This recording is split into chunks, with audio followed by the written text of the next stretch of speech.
Good morning students. Genius public inter college की online class में आप सभी का स्वागत है। स्टूडेंट्स, ऑनलाइन क्लास के माध्यम से हम लोग तुलसीदास जी द्वारा रचित कवितावली की काव्य पंक्तियों में निहित उनके दार्शनिक विचारधारा, उनकी भावात्मक अभिव्यक्ति और भारत देश के तत्कालीन समय में अकाल से जो समस्याएं और संकट व्याप्त थी, जो दशा भुखमरी की थी, गरीबी की थी, उसका वर्णन हम लोग अध्ययन कर रहे हैं। पिछली क्लास में हम लोगों ने पढ़ा था कि देश में ऐसा अकाल का दौर आया जिससे गरीबी पूरे देश में ऐसी बढ़ गई कि पूरे समाज का हर मनुष्य जीविका विहीन हो गया। ऐसी दशा में वह एक दूसरे से पूछ रहा है कि अब क्या किया जाए, अब कैसे अपने जीवन को व्यतीत किया जाए, क्योंकि पेट मनुष्य के लिए उदर पूर्ति सबसे बड़ी समस्या का कारण है। तुलसीदास जी ने पहले ही लिखा अपनी कवितावली की काव्य पंक्ति में कि संसार में मनुष्य जो कुछ भी उचित अनुचित, धर्म अधर्म, ऊंच नीच कार्य करता है, वे सब उदर पूर्ति के लिए ही करता है। जब पूरा समाज, संसार का हर प्राणी संकट से गुजर रहा होता है और उसको समाज के किसी वर्ग से कोई सहारा नहीं मिलता है, तो दार्शनिक विचारधारकों का ये मानना है कि जब जीवों का कोई सहारा नहीं होता है, दुख और संकट की घड़ी में जब सारे दरवाजे बंद हो जाते हैं, सारे राह बंद हो जाते हैं, तो एक राह उस व्यक्ति के लिए सदैव खुले होते हैं, वह है ईश्वर के दरवाजे।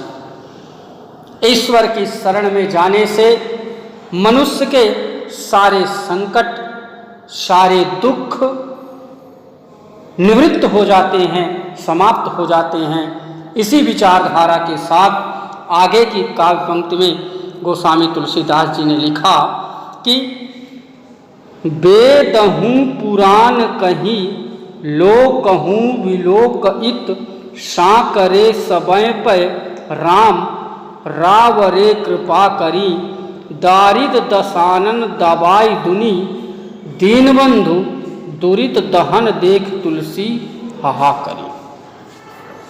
अब आप लोग ध्यान दें कि तुलसीदास जी ने कहा वेदहूँ। वेदहूँ माने होता है वेद। वेद हमारे भारतीय दर्शन के सबसे प्राचीन और प्रामाणिक ग्रंथ हैं, जो 4 वेद हैं, ऋग्वेद, यजुर्वेद और सामवेद तथा अथर्ववेद।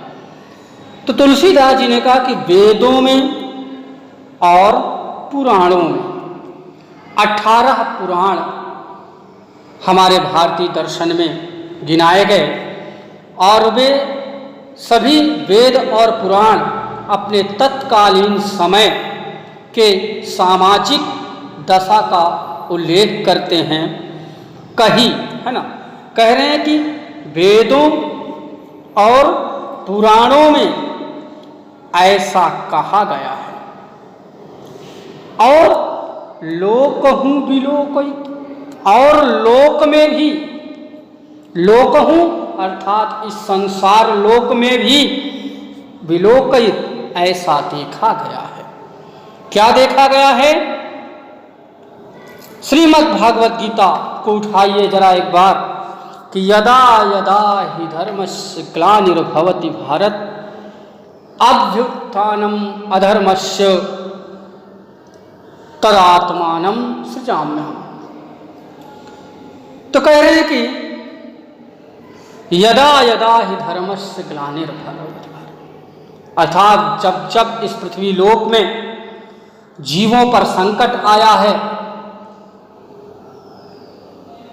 और धर्म की हानि हुई है और अधर्म का बोलबाला हुआ है और सामाजिक प्राणियों को, सांसारिक प्राणियों को दुख हुआ है, तब परित्राणाय साधूनाम, है ना, अर्थात सज्जनों की रक्षा करने के लिए, जीवों की रक्षा करने के लिए भगवान अपने अनेक रूप में इस पृथ्वी लोक पर अवतार लेते रहे हैं। तो वही कह रहे हैं कि इस लोक में भी ऐसा देखा गया है कि सांकरे सबय पर, अर्थात सांकरे, सांकरे माने होता है संकट,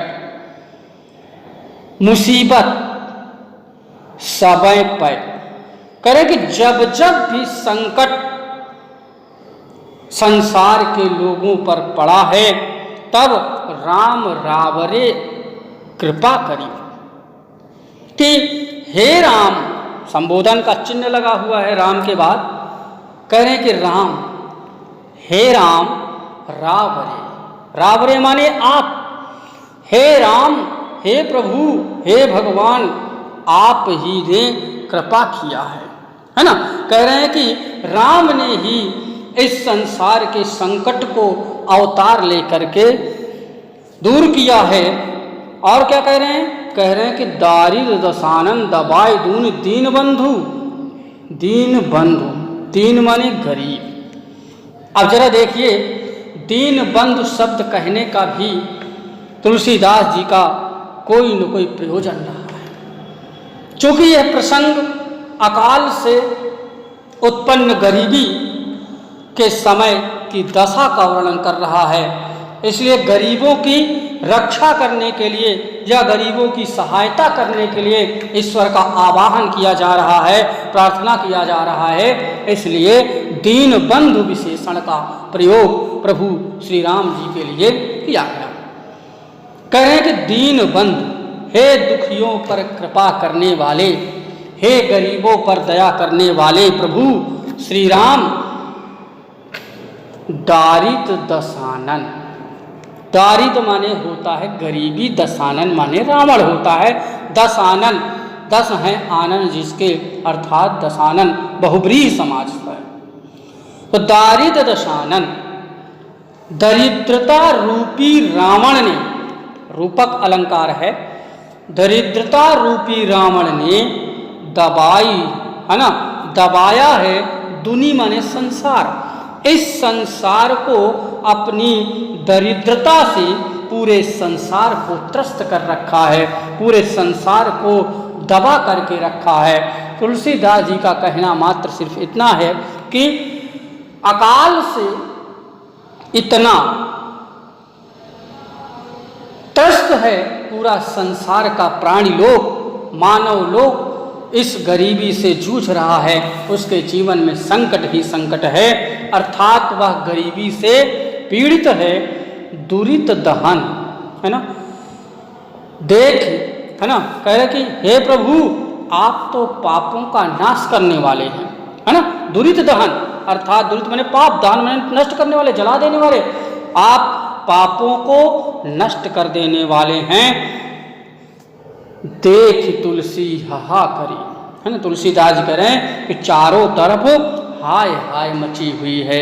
हे प्रभु चारों तरफ त्राहिमाम त्राहिमाम मचा हुआ है, प्राणी लोक के ऊपर आज संकट है ना। कहने का तात्पर्य यह है कि तुलसीदास जी यह कहना चाह रहे हैं कि जब मनुष्य के जीवन में, जीव के जीवन में जब सर्वत्र दुख ही दुख होता है और उसके पास कोई और सहारा नहीं होता है, उस समय ईश्वर का ही एकमात्र सहारा होता है। उसी के शरण में मनुष्य को अपने आराध्य देव भगवान श्री राम पर या ईश्वर पर सदैव विश्वास रखना चाहिए, क्योंकि वही एकमात्र सहारा हैं जो इस संकट काल से उबार सकते हैं। ध्यान दें, ब्रज भाषा का प्रयोग किया गया है, साथ ही राम भक्ति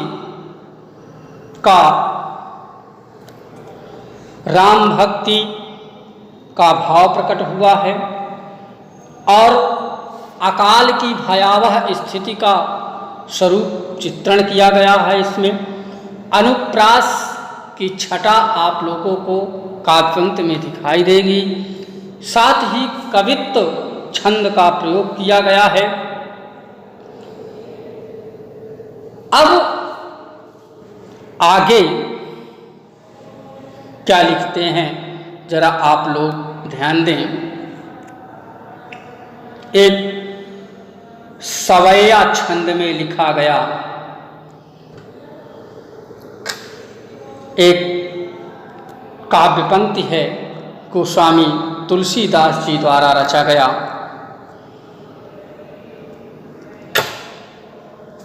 ध्यान दें सभी लोग। इसमें गोस्वामी तुलसीदास जी ने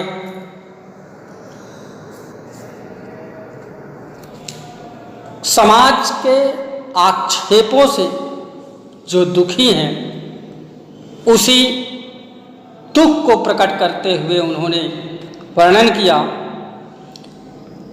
और जो सामाजिक स्थिति उस समय थी देश की कि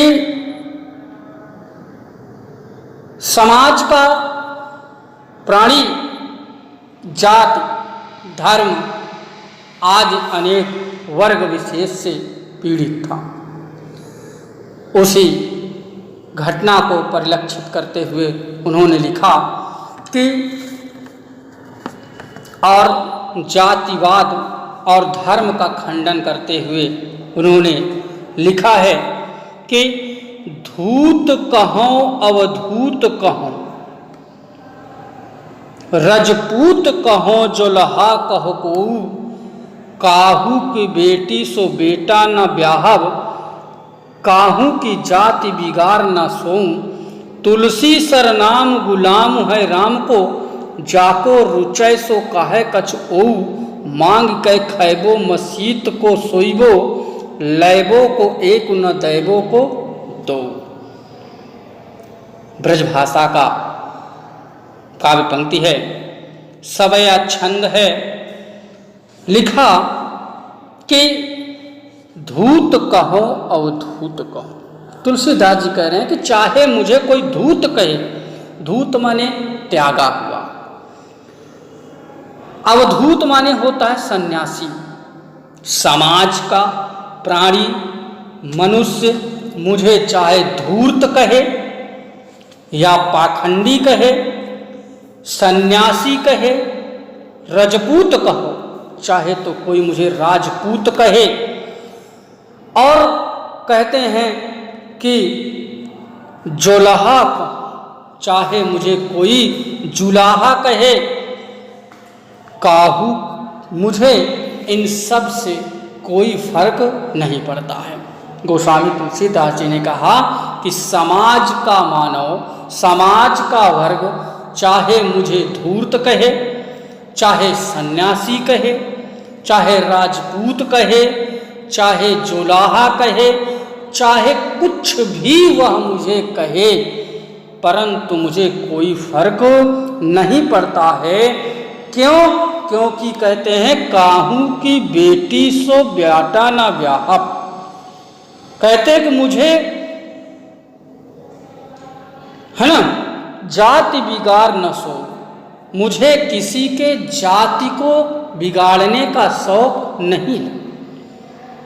अर्थात इस पंक्ति से कहना चाह रहे हैं कि जाति धर्म ये सब समाज के प्राणियों की बनाई हुई अपना एक सिस्टम है, अपनी एक परंपरा है, अपना एक विभाजन है। ईश्वर की दृष्टि में ना तो कोई अपनी जाति है और ना कोई धर्म है। ईश्वर की दृष्टि में तो सब मनुष्य मात्र है। वह समाज का जो सिस्टम जाति वर्ग धर्म वर्ग विशेष में विभाजित है, वह समाज की अपनी बनी बनाई परंपरा है। कहते हैं कि काहू की बेटी सो बेटा न ब्याह, है ना। कह रहे हैं कि मैं किसी की बेटी और बेटे का अपना विवाह करने नहीं जाना मुझको। अर्थात ना तो मैं अपनी बेटी और बेटे को किसी के घर में विवाह करना नहीं है, अर्थात मुझे किसी से रिश्ते संबंध बनाना नहीं है किसी के घर में। जो मुझे कोई कुछ भी कहे, किसी भी जाति का कहे, किसी भी वर्ग का कहे, किसी भी धर्म का कहे, मुझे इससे कोई मतलब नहीं। अर्थात कहने का तात्पर्य यह है कि राम का भक्त होने वाला प्राणी मनुष्य की दृष्टि में ना तो कोई जाति है, ना तो कोई धर्म है, ना तो कोई वर्ग विशेष है। उसकी दृष्टि में समाज का हर मानव एक समान है। ऐसा विचार गोस्वामी तुलसीदास जी दे रहे हैं और कह रहे हैं कि तुलसी सरनाम गुलाम है राम को। तुलसीदास जी कह रहे हैं कि मैं तो सरनाम अर्थात प्रसिद्ध गुलाम हूँ राम को। मैं तो प्रसिद्ध हूँ, किस लिए?